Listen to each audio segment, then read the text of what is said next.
Welcome back. You're still watching The Fix. I'm Karima Brown. Now, Parliament's Communications Portfolio Committee is in a race against time to appoint a board so that the SABC can actually curate and fulfill its mandate legally and, of course, its obligations in the May 8 elections. Joining us this morning is Professor Hlengiwe Mkhize. She's the chairperson of the Portfolio Committee. Thank you so very much. We've got very limited time. A lot of people are arguing that you are taking the long route deliberately, that this crisis was self-induced. The president didn't have to accept the resignations of those who have resigned.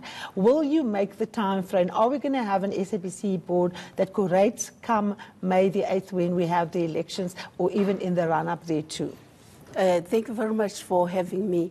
We have made a commitment when we advertised beginning of December that we want to make sure that before Parliament arises, we should have the board.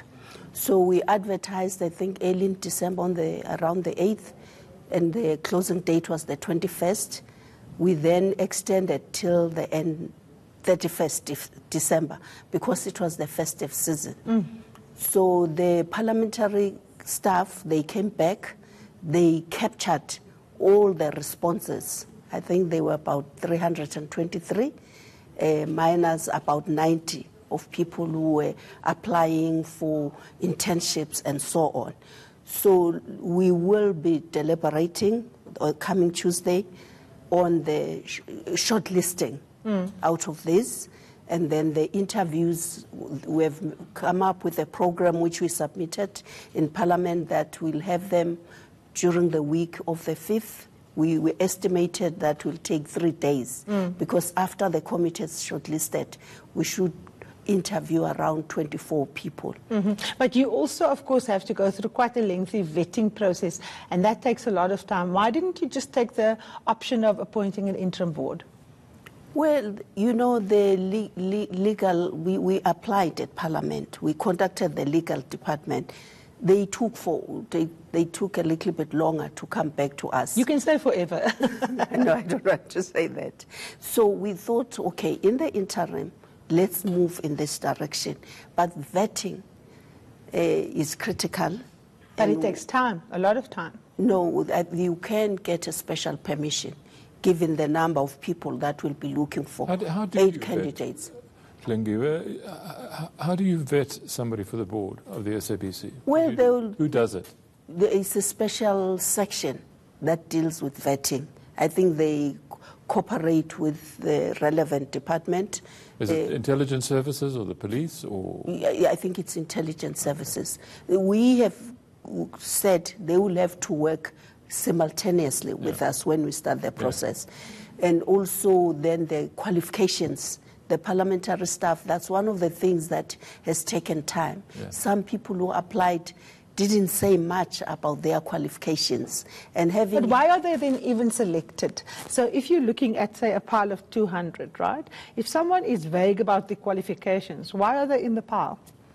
You find that one or two it's a contradiction in terms of what they've done. You can clearly see that these people have the right qualifications. But when it comes to attachment, we were giving also the benefit of the doubt that they applied over the festive season. There might have been hiccups on our side. But looking at the timelines, after we've interviewed, the committee will deliberate on their names and submit to Parliament. We really believe Parliament should adopt those names and send And you'll them be to ready the for the President. deadline? Yeah, we think it's doable now. The process has been cleaned up. It's in a better shape.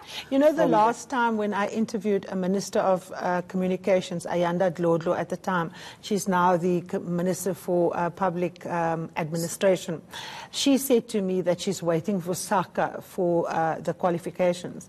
And the head of SACA, Mr. Joe Samuels, actually phoned into my radio show to say she's lying, that they have actually sent it and they've got an acknowledgement of receipt of the qualifications. So the delay that she was talking about simply did not exist.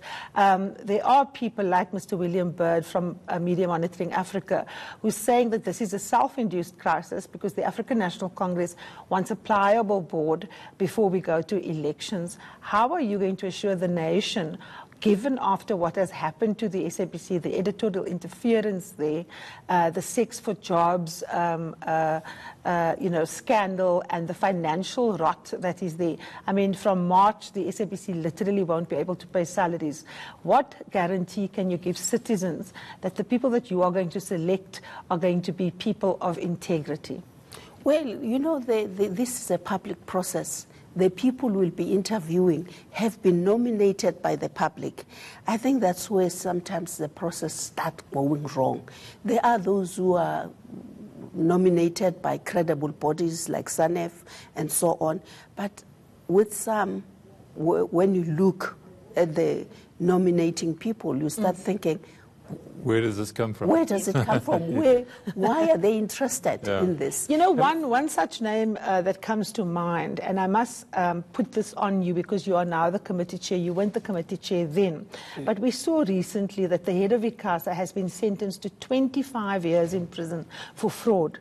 When I interviewed your predecessor on how someone who was actually facing charges became a candidate, and not just a candidate, actually won the position, he tried to defend that by saying the court had not yet found such a person guilty. Now, how do you assure us again that such people simply won't make your shortlist? Well, public scrutiny. Remember, once we have shortlisted, immediately we'll post those names on the website of Parliament. The public can intervene if we've shortlisted a wrong person.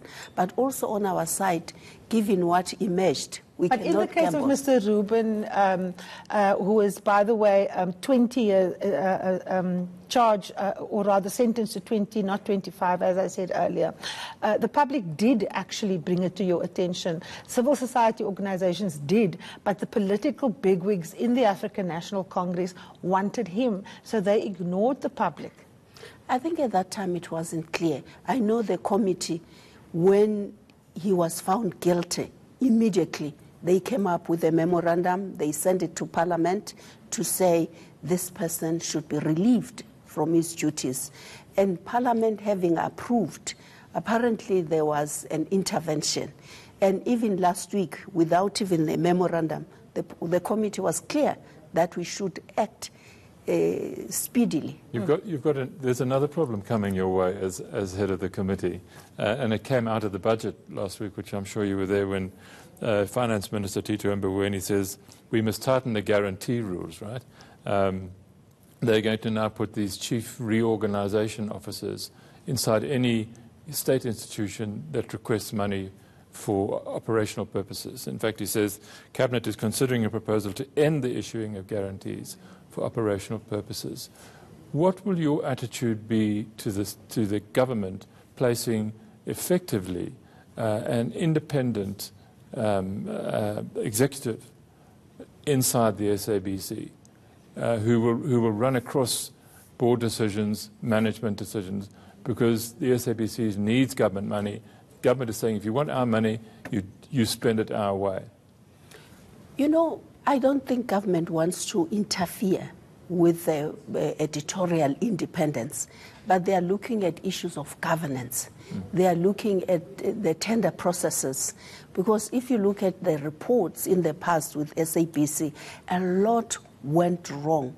And also they are looking at recruitment processes, these scandals around jobs and so on. It's fair enough, like any investor. If you put in huge amounts of money, investors will aggressively say, we want our director to sit in there. I don't see that as a problem. I actually think it's going to help us to stabilize some of these entities like the SABC. I couldn't agree with you more, Professor Hlengiwe Mkhize. Thank you so very much. The portfolio chair of the Communications Committee in Parliament. After this, we look at the Sunday newspapers with veteran journalist John Pillman. Don't go anywhere.